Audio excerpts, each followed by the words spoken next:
personas que intentan llegar a fin de mes. De eso se trata. Lo recibo a Facundo Moyano. ¿Qué hace, Facundo? ¿Cómo estás, Luis? Un gusto verte. Muchas gracias. Por favor. Día hoy, ¿eh? La verdad que coincido que todos los hechos que se suscitaron, más allá de las culpas, de las excusas y de las especulaciones del gobierno como del kirchnerismo, es lamentable no dar esa imagen, un lugar donde se tendría que haber debatido con normalidad, más allá del contenido tan profundo de esta norma que se intentó sancionar.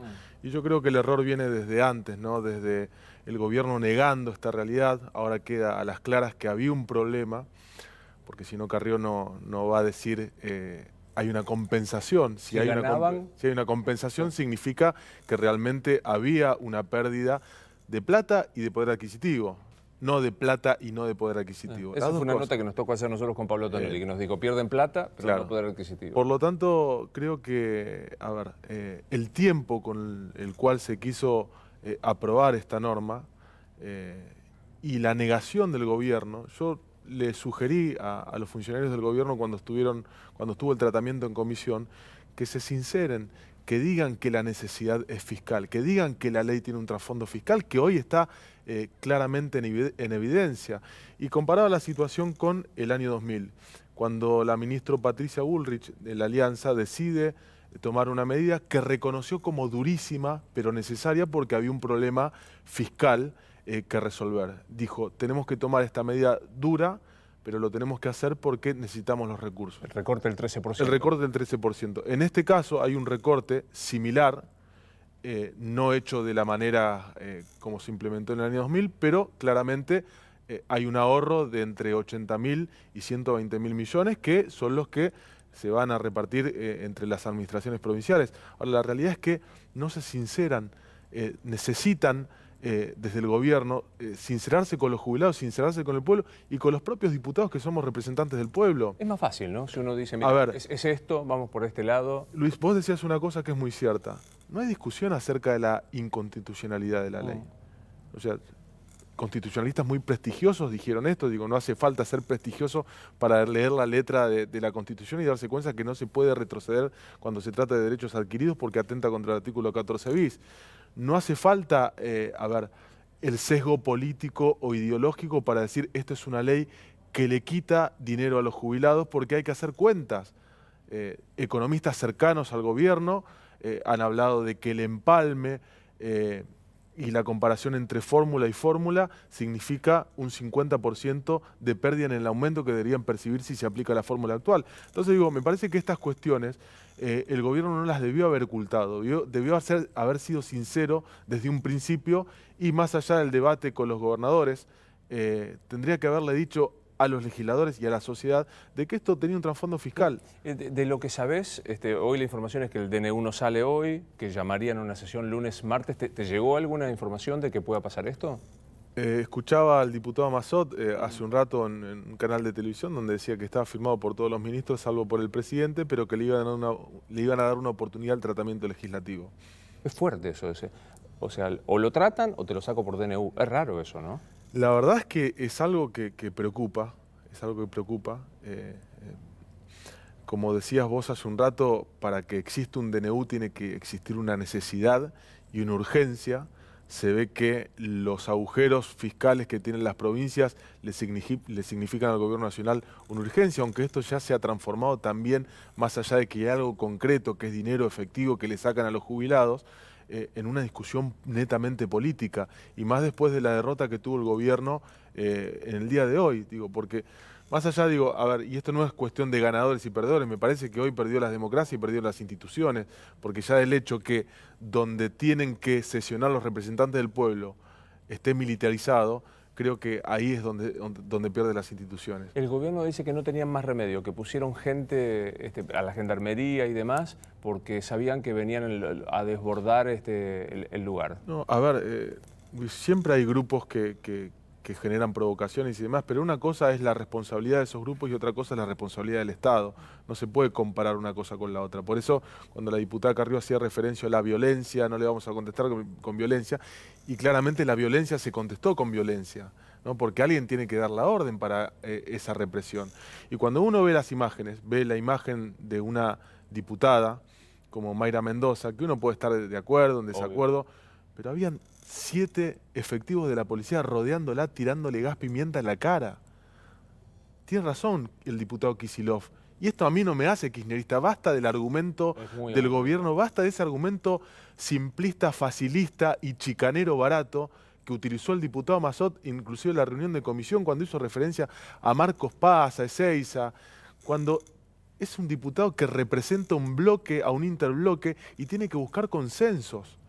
¿Cómo puede ser? Y ahí, en este sentido, sí los responsabilizo mucho más a los del gobierno, porque tienen las herramientas institucionales. Así como responsabilizaba al gobierno kirchnerista de la grieta cuando era en gobierno, responsabilizo mucho más al gobierno, hoy que tiene el poder, que tiene las herramientas del Estado, de generar la grieta. No puede provocar, no puede contestar inclusive a las provocaciones porque son los que ostentan el poder. Entonces me parece que acá tenemos que tener una reflexión profunda, todos los que somos representantes del pueblo, y ver a quién estamos perjudicando con todo esto.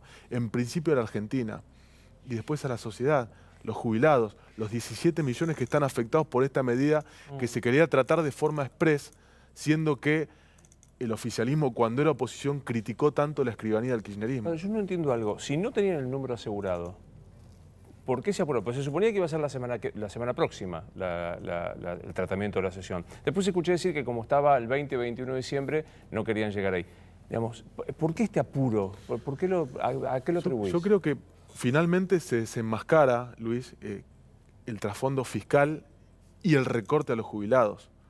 Porque en un principio, hasta último momento, hasta que Carrió dice hay una compensación, si hay una compensación quiere decir que perdía a los jubilados. Pero hasta último momento, inclusive hoy el jefe de gabinete dice no, los jubilados van a ganar.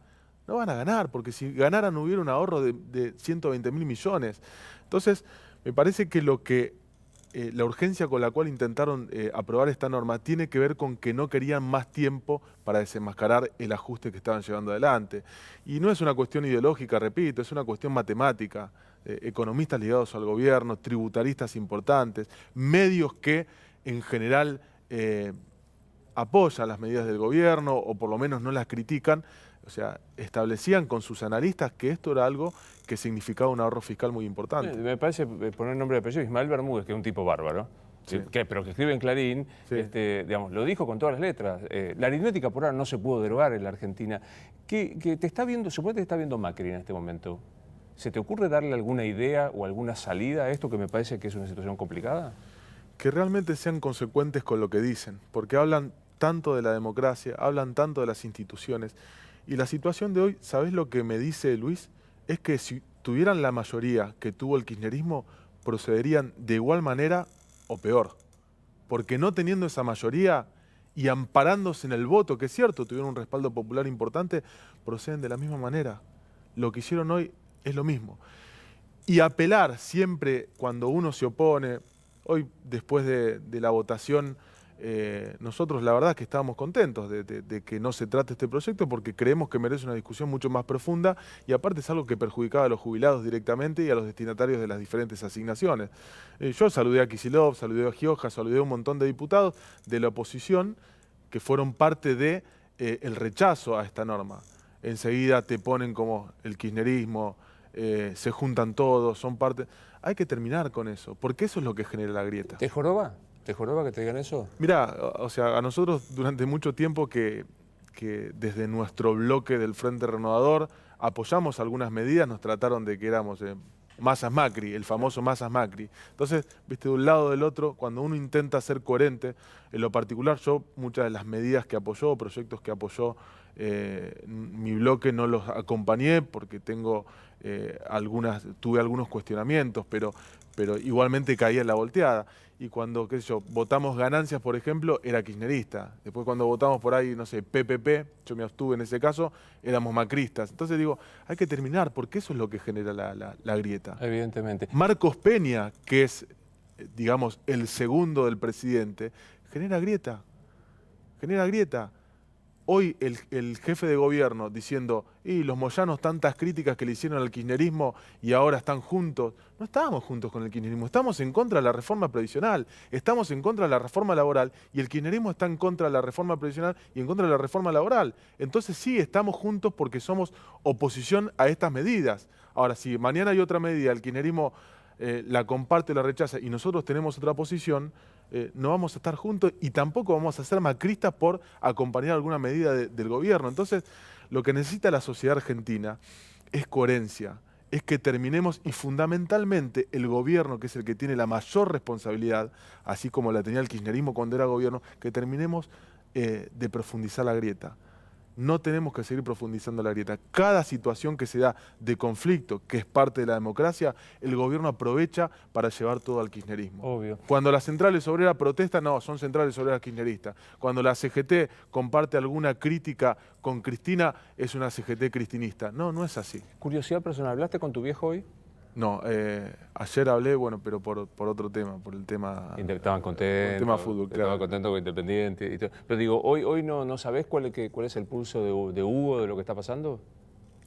No, bueno, él expresó a través del acompañamiento del sindicato de camioneros un rechazo muy fuerte, primero a la reforma laboral y después también a la reforma previsional. No nos olvidemos que el sindicato de camioneros movilizó con algunos otros sindicatos de la CGT, con diferencias con la conducción de la CGT, cuando tuvo el tratamiento legislativo en el Senado de la Nación. ¿Te sentís, como vos decías, los moyanos, ¿verdad? Se usa mucho esa expresión de parte de algunos sectores del gobierno. ¿Te sentís como que eso es un estigma que te ponen para englobar a todos? Yo siempre lo aclaro, ¿no? Porque muchas veces se evalúa a la familia como que funciona como una corporación familiar, que van todos a un mismo lugar y algunas veces con una estrategia de uno ser más duro, el otro ser más blando. No es así, tenemos diferentes posiciones, en algunos casos coincidimos todos, en algunos casos no, tenemos nuestra propia identidad, y nuestras formas. Pablo Moyano tiene visibilidad porque hoy es secretario gremial de la CGT, maneja gran parte de la logística del sindicato de camioneros y Hugo Moyano sigue siendo el secretario general. En muchas oportunidades pensamos diferente, inclusive en el 2015. Yo estaba encabezando la lista de diputados nacionales por la provincia de Buenos Aires del masismo y mi padre estaba, digamos, con gestos hacia otro espacio político. En el 2013 lo mismo, estaban apoyando la candidatura de Francisco de Narváez y yo estaba ajeno a esa historia. Entonces, no siempre coincidimos. En esto claramente sí. Está claro. ¿La CGT está haciendo, o el triunvirato de la CGT, está siendo blando con el gobierno? Creo que en muchas oportunidades llegó tarde. Llegó tarde. Con la reforma laboral creo que no estuvo a la altura de las circunstancias de la negociación. Creo que la CGT no puede avalar ni siquiera algo un poco malo para el trabajador. Porque es cierto que cuando pusieron el proyecto de reforma laboral era algo muy nocivo para los trabajadores, que inclusive hasta cambiaba la concepción del trabajo, poniendo en igualdad de condiciones a la parte empresaria con la parte trabajadora, que es en contra del principio de la legislación laboral argentina, la ley de Centeno, fundamentalmente cuando define el trabajo. Un montón de cuestiones que nos retrotraían, digamos, digamos hasta antes de las 8 horas, ¿no? Que es el banco de horas y demás. Después la CGT negoció con el gobierno, atenuó todo, pero la verdad es que sigue siendo malo. Salvo la licencia por paternidad, después todo lo que se negoció sigue siendo malo. Menos malo que lo anterior, pero sigue siendo malo. Entonces me parece que en ese sentido no está bien que la CGT, que tiene que defender a los trabajadores, avale eso. ¿El kirchnerismo fue? No, el kirchnerismo sigue existiendo y tiene una representatividad más que importante. De hecho, es la segunda fuerza. ¿Y qué ves cuando la ves a Cristina hoy? No te la cruzás porque está en la otra cámara, pero digo, ¿qué ves cuando la ves públicamente a Cristina? No, me parece que gran parte del kirchnerismo y Cristina, hay muchos legisladores y dirigentes que no, pero gran parte del kirchnerismo están encerrados en esa lógica que claramente, es apoyada o es avalada por un sector importante de la sociedad, pero tiene la dificultad de seguir creciendo.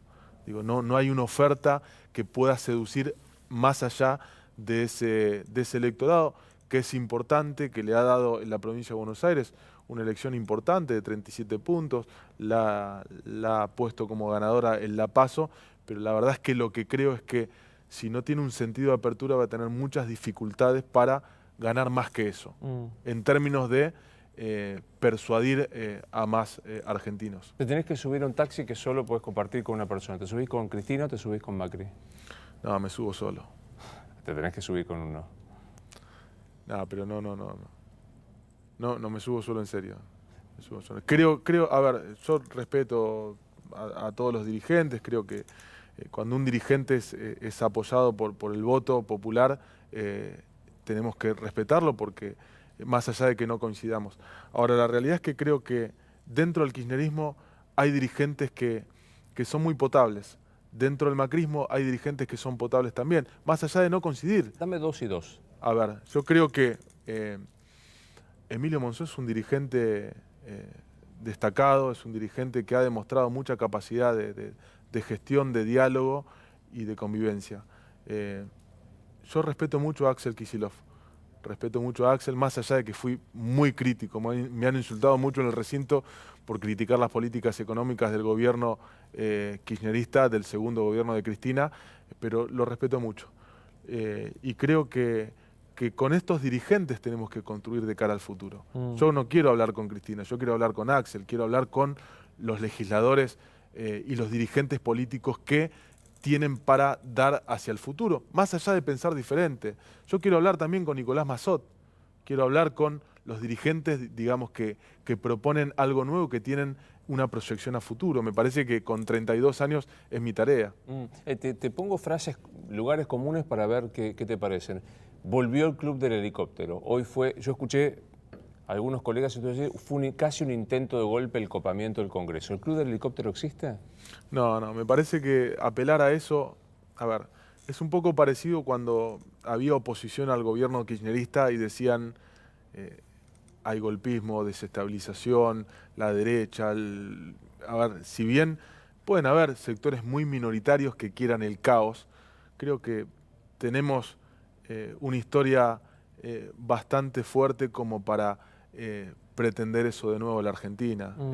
Hay dirigentes muy responsables. Si bien pueden haber desbordes, creo que la mayoría de los dirigentes tenemos conciencia de lo que queremos para nuestro país y más allá de tener diferencias políticas muy profundas con el gobierno, hasta ideológicas te diría, nosotros nunca vamos a poner por delante ese interés particular o sectorial que el interés general del país. Como me lo dijo en off, no voy a decir quién, pero una dirigente masista me dijo: el macrismo es kirchnerismo prolijo.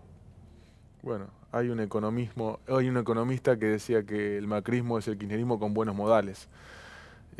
La verdad es que yo creo que tienen muchos vicios y repito, creo que el hecho de haber intentado sancionar esta reforma previsional de la manera que se hizo hoy muestra, o por lo menos me dice a mí, que si tuvieran la mayoría que tuvo el kirchnerismo, actuarían igual o de peor forma que el kirchnerismo. ¿A dónde queda Massa en esto? Digo, porque la sensación que hay es que queda totalmente desdibujado, porque el planteo de la grieta sigue siendo alimentado por el gobierno, yo lo coincido con vos. En tu oficio y en el mío funcionan estupendo la grieta. Si yo digo hoy es una vergüenza inconstitucional que Mauricio Macri firme ese DNU, ves que labura para Cristina totalmente. Y viceversa. ¿Dónde queda Massa?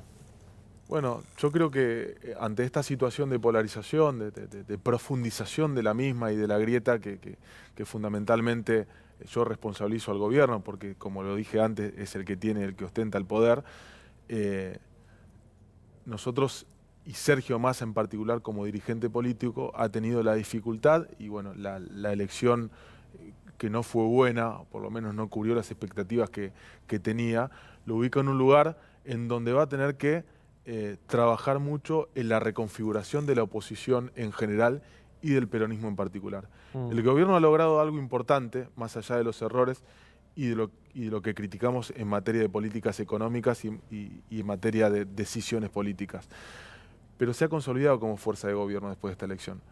La oposición no. La oposición sigue fragmentada. La oposición sigue dividida en cuanto a una propuesta, digamos, homogénea para el proyecto de país. O sea, el peronismo está dividido, hoy se vio claramente eso, con los diputados legisladores que responden a las administraciones provinciales, a los gobernadores. Entonces me parece que Sergio Massa, en este estado de cosas, en donde los intendentes tienen intenciones de posicionarse con el PJ provincial, con Gustavo Menéndez a la cabeza. Hay una nueva generación de intendentes del peronismo que están aspirando a otra cosa. Creo que Sergio Massa tiene un lugar, y bueno, la discusión que se dé y el desarrollo de la política. ¿Hubo diputruchos hoy? Yo no puedo confirmar eso. Me pareció muy raro que si había... primero había transcurrido el tiempo reglamentario y por eso Agustín Rossi pidió que se levante la sesión. Después en un momento habían 129 diputados. La verdad es que me llamó mucho la atención que si habían 129 diputados y ya estaba el acuerdo con el bloque justicialista federal, esos por lo menos no se quedaran 3 minutos, ¿no? Hubieron 29 diputados por 30 segundos. Eso me pareció muy raro. Muchos diputados afirmaban, inclusive de mi bloque, que habían diputados que estaban sentados dando quórum y no tenían la facultad de hacerlo porque no habían jurado. Uno Enríquez, que sería el que reemplaza a Joana Pizzetti, y el otro se me está escapando en este momento. No puedo afirmarlo, yo no tengo el dato. ¿Qué es Carrió en este gobierno? Me llama la atención y también, más allá de que coincido en las dos críticas que hizo, una que a Patricia Bullrich se le va la mano y tiene que parar, y otra que la norma, el DNU es inconstitucional. A mí me preocupa que tenga más poder que el presidente, en definitiva, por lo menos en algunas decisiones. O sea, celebro que alguien con mucho peso dentro de los aliados del gobierno diga que esto es inconstitucional, porque parece que si lo decimos nosotros somos kirchneristas. A Carrió no la pueden tratar de kirchnerista, pero la verdad que es algo que es raro, ¿no? No creo que... yo no quiero que el gobierno tenga debilidad institucional. La verdad que no quiero que el gobierno tenga debilidad institucional. Y hoy el gobierno mostró debilidad institucional. ¿De qué tenor? ¿De cuánto de grave esa debilidad? No, a ver, que un DNU, que repito, me parece perfecto que no haya un DNU, pero que se pare a través de un comentario de Twitter de una diputada aliada, me parece que habla de la debilidad del gobierno. ¿Pudiste hablar con el presidente de la Cámara?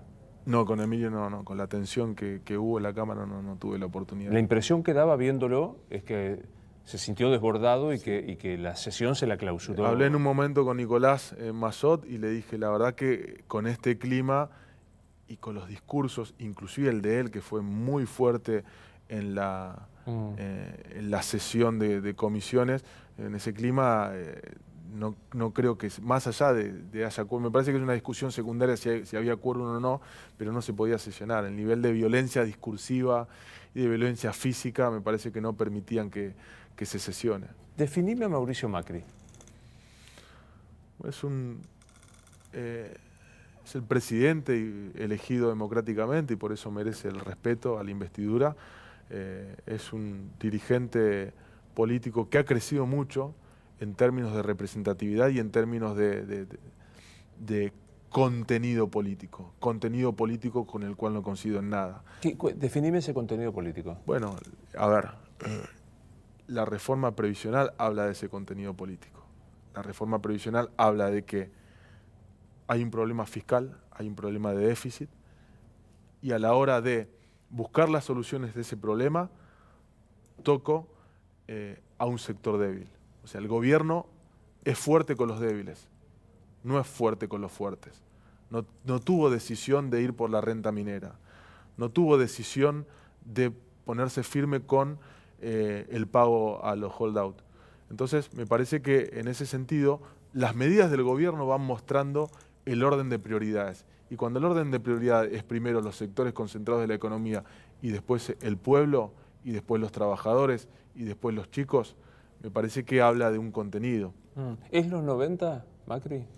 No, porque las circunstancias mundiales y las circunstancias nacionales no lo permiten. Pero la verdad es que yo creo que en concepción puede tener muchas similitudes. Cuando hablas de similitudes, ¿hablas desde lo ideológico político, de lo ideológico económico? A ver, yo te digo algo, y acá voy a ser un poco crítico con los dirigentes sindicales. O sea, cuando se trató la reforma laboral, vos tenés que cambiar solamente a Triaca por Herman González, después los mismos. y el contenido similar, más allá de que la CGT en este caso fue un poco más fuerte y atenuó bastante más de lo que fue la reforma que se votaba en el año 98. ¿Cómo vivís cuando lees en los diarios de los domingos, hace un par de domingos, lo quieren meter preso a Hugo Moyano? Bueno, lo entiendo como especulaciones que se dan a partir de posiciones políticas. Digo, no lo puedo separar de la política. Porque cuando yo particularmente escucho hablar al ministro Ritondo de que Hugo Moyano no tiene ningún tipo de vinculación, por ejemplo, con el tema Barras, y lo escucho a Lugones, el titular de la Previde, decir lo mismo, y después veo a columnistas insistir con la idea de que tiene que ver, y si dice con la figura del arrepentido, alguno de los que está preso va y lo vincula, me parece que son especulaciones. Yo la verdad no le tengo miedo a la justicia, no creo, bueno, en mi caso la verdad que no tengo ningún tipo de vinculación con nada y no tengo absolutamente nada comprometido. A mí cuando me quieren pegar me pegan por lo personal, nunca por algún tipo de vinculación con algo que sea por lo menos gris. En el caso de la figura de mi padre, sí lo han vinculado con muchas cuestiones, ningún avanzado. Y en este caso, particularmente por el que decían que podía llegar a ir preso, escuché a los que tienen conocimiento profundo de la relación de las barras con los dirigentes y ninguno lo vinculó en absolutamente nada. Decías, te pegan por lo personal. ¿Cuánto te jode? No, la verdad es que creo que, es muy difícil el momento de exposición, cuando estás con alguien conocido, es muy difícil separar lo personal de lo laboral. Pero bueno, en muchas veces, hoy hablaba con un diputado que ha presentado muchos proyectos, yo soy el diputado, y no es autobombo, pero lo digo para describir una situación. Yo soy un diputado que nunca falta a las comisiones, yo soy un diputado que presentó 156 proyectos, soy el cuarto a nivel de diputados que más proyectos presenta, soy un diputado que participa en todos los debates, no solamente a nivel parlamentario, sino a nivel, público, televisivo, y sin embargo, muchas veces se dice, no, que por la relación de exposición que tengo en mi vida privada, se me pega por lo personal, por lo laboral, perdón. ¿Hoy qué sos? ¿El novio de Nicole o Nicole es la novia de Facundo? No sé, lo tiene que decir alguien que lo ve de afuera. ¿Te haría ruido eso o no? Que te dejes. No, para nada, no, yo lo vivo con normalidad. La verdad es que, bueno, me da bronca muchas veces que se dicen cosas. La última es que pasamos 2 días juntos y se especulaba con que ella había ido a pasar, a verse con otra persona. Entonces, esa me la perdí. Sí, en un programa insistían con eso. Un programa del grupo, insistían con eso. ¿De acá? Sí.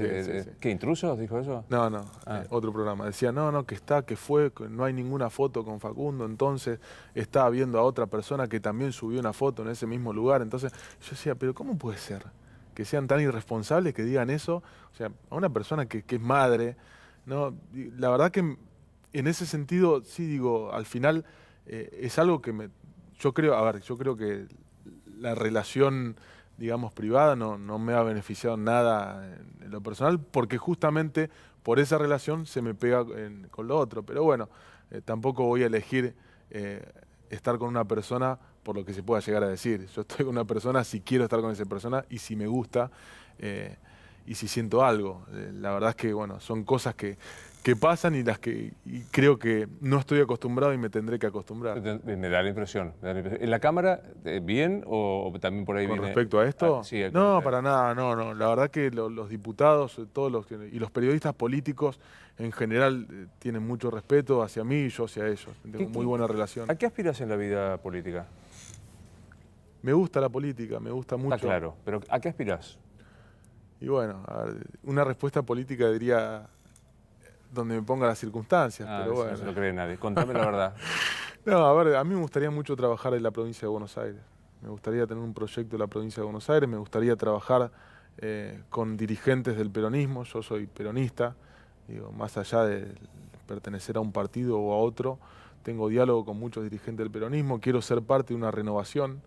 Cuando dicen en este caso, por ejemplo, de la reforma tributaria y de la reforma previsional, algunos dirigentes se enojaron un poco conmigo porque yo digo, el que vote esta reforma, por lo menos que tenga la dignidad de dejar de llamarse peronista.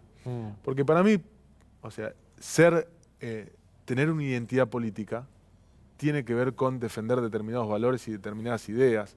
Digo, más allá de que las circunstancias históricas cambian, de lo que fue el peronismo del 45, del 73, y del 90 y del 2010. De la década... Y de hoy. Pero la realidad es que creo que, a ver, si yo soy peronista, no puedo votar en contra de los trabajadores. Me quedé pensando en esto. Como sueño, como aspiración, ¿te pensás gobernador de la provincia de Buenos Aires? Bueno, sí, la idea está. Por supuesto que eso significa que tengo que trabajar mucho y que tengo que realizar un armado importante con equipos, con conocimiento profundo acerca de los problemas de la provincia. ¿Cuántos años tiene María Eugenia Vidal? ¿30 y pico? ¿36, 37? María Eugenia debe tener 40... No la quiero matar, debe tener 43, 44. ¿Sí? ¿Llega todo eso? Y parece más joven. Parece más joven. Tenemos una muy linda gobernadora, pero... ¿Era una muy linda gobernadora? Sí, sí. ¿La invitás a salir? Sí. No, estando solo, no. Estando solo. No digamos nada mejor porque por ahí me... Vamos con ese título. Dentro del peronismo, ¿Massa vuelve al peronismo? Creo que Massa tiene que ser parte de la discusión de la reconfiguración del peronismo. A ver. Una expresión esa, Massa tiene que ser parte de la reconfiguración del peronismo. A ver, yo creo que cuando hoy te hablaba de los intendentes, me parece que Sergio Massa tiene ahí un ámbito donde puede generar muchas alianzas porque conoce el paño, porque fue intendente, porque fue un intendente exitoso, con muy buena gestión, con una aprobación muy importante en su distrito, en Tigre, y la verdad que me parece que desde ahí puede generar muchos lazos. Y después, bueno, veremos si la formalidad del PJ tiene que ver con la contención de todo ese armado o si se da por otro lado, ¿no? Por otro lado. Pues es que este programa, aparte de hablar de... Hoy te tocó un día muy especial, que es lo que ocurrió todo el día, pero por ahí abordamos cuestiones más personales. Me queda muy poquito tiempo, pero al menos esto. ¿Nos morimos y qué pasa? Yo creo en Dios y creo en otra vida. No sé cómo será, pero creo en otra vida. Al creer en Dios tengo esa visión. Llegás al paraíso, te lo encontrás a Dios. ¿Qué te dice Dios? A ver, son preguntas... A los 32 es complicado. Bastante raro. La verdad es que no sé, ¿qué me diría yo? O sea, pero me pondría en el lugar de Dios. Bueno, ¿qué le decís a Dios? No, le diría, ¿cómo me porté? ¿Vos le vas a preguntar a Él? No, por supuesto, y ahí me tendrá que decir Él, tendrá que juzgar mis actos. ¿Cómo te vas portando? Yo me considero buena persona, tengo vocación política porque me gusta trabajar para solucionar los problemas a la gente, por eso soy crítico muchas veces a cuestiones que no veo que sean o que signifiquen una solución para la gente. Por eso soy tan crítico a la reforma previsional, porque creo que no le soluciona nada. No le vas a decir todo eso a Dios. No, pero te lo estoy explicando a vos. Pero estoy definiendo por qué creo que soy buena persona. Creo que Dios podría apreciar eso. Después, por supuesto, errores tengo y tengo muchos. ¿Paraíso, purgatorio o infierno? Purgatorio y paraíso. O sea, purgatorio corto, espero. Purgatorio express o un rato largo. Y puedo estar un ratito. Tenés que estar.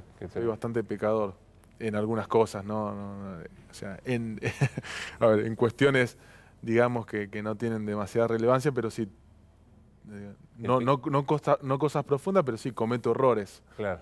El pecado capital, ¿te los acordás a los pecados capitales? ¿El pecado capital que más cerquita está por ahí? A ver, te podría decir, a ver, lo que pasa es que son demasiado extremos, digo, ira. Ira, soy de enojarme a veces, digo, aunque controlo, digo, dentro de mi familia soy el que menos se enoja, pero me enojo. Ah, claro. Dejamos por ahí por la ira. Gracias por venir. Gracias a vos. Esto es Luis Novarecio, entrevista. Hasta la próxima.